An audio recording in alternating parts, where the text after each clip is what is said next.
ابن تیمیہ رحمہ اللہ تعالی نے توبہ کے 10 اسباب ذکر فرمائے ہیں۔ چیزوں سے انسان اپنے آپ کی بخشش کروا سکتا ہے، توبہ اللہ کے سامنے کر سکتا ہے۔ ان میں سے سب سے پہلا ہے استغفار۔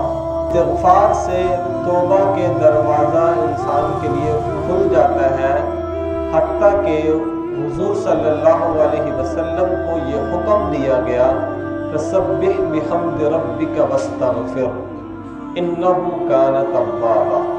جب حضور صلی اللہ علیہ وسلم جیسی مقدس ہستی کو توبہ کا حکم دیا جا رہا ہے تو میں اور آپ کس باب کی مولی ہیں؟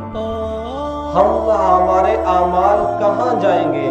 حضور صلی اللہ علیہ وسلم جو گناہوں سے پاک ہیں، اللہ تعالیٰ انہیں یہ حکم دے رہے ہیں کہ آپ استغفار کریں۔ ہمارے لیے تو بدرجہ اولا استغفار بنتا ہے۔ حضرت حسن رضی اللہ تعالیٰ عنہ ایک دفعہ تشریف فرما تھے، ایک شخص ان کے پاس آیا، آ کر کہنے لگا کہ حضرت میرے اوپر کچھ قرضہ آ چکا ہے، ادائیگی کی صورت نہیں بن رہی، کوئی ایسا وظیفہ بتا دیجئے کہ میرے لیے ادائیگی کرنا آسان ہو جائے۔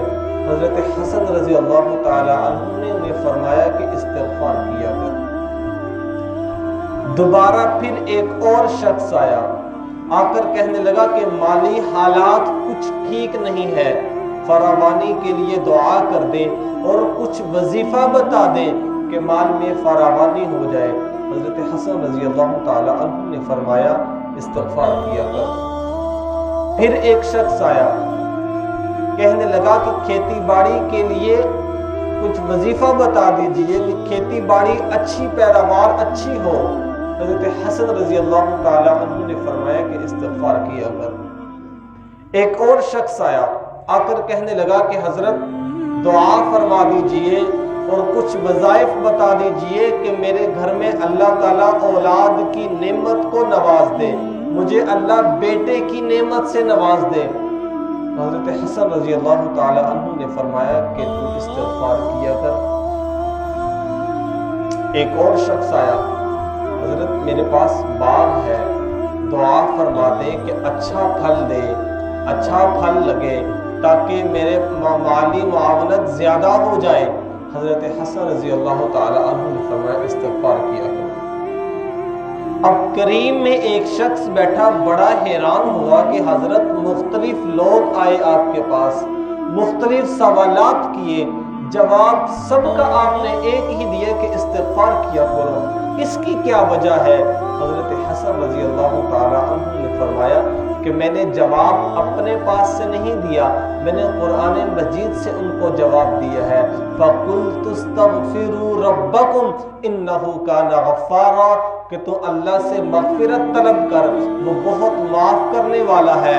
وَيُرْسِلِ السَّمَاءَ عَلَيْكُمْ مِدْرَارًا، وہ تمہارے اوپر بارشوں کو نازل فرمائے گا۔ وَيُمْدِدْكُمْ بِأَمْوَالٍ، اور مال کے ذریعے تمہاری مدد کرے گا۔ وَبَنِينَ، اور اولاد کے ذریعے تمہاری مدد کرے گا۔ وَيَجْعَلْ لَكُمْ جَنَّاتٍ، اور تمہارے لیے باغات میں اچھے اچھے پھل اگائے گا۔ وَيَجْعَلْ لَكُمْ أَنْهَارًا، اور تمہارے لیے چشموں کا بندوبست فرمائے گا۔ یہ تو میں نے قرآن سے ان کو بتایا ہے۔ اللہ تعالیٰ نے ان تمام وجوہات کے لیے استغفار کو مقدم کروا دیا۔ آج اگر ہم دیکھ لیں تو یہی معاملات، یہی حالات ابھی اس وقت گزر رہے ہیں۔ کوئی مال کی وجہ سے پریشان ہے، کوئی اولاد کی وجہ سے پریشان ہے، کوئی بیوی بچوں کی وجہ سے پریشان ہے، کوئی کھیتی باڑی کی وجہ سے پریشان ہے، کوئی قرضے کی ادائیگی کی وجہ سے پریشان ہے۔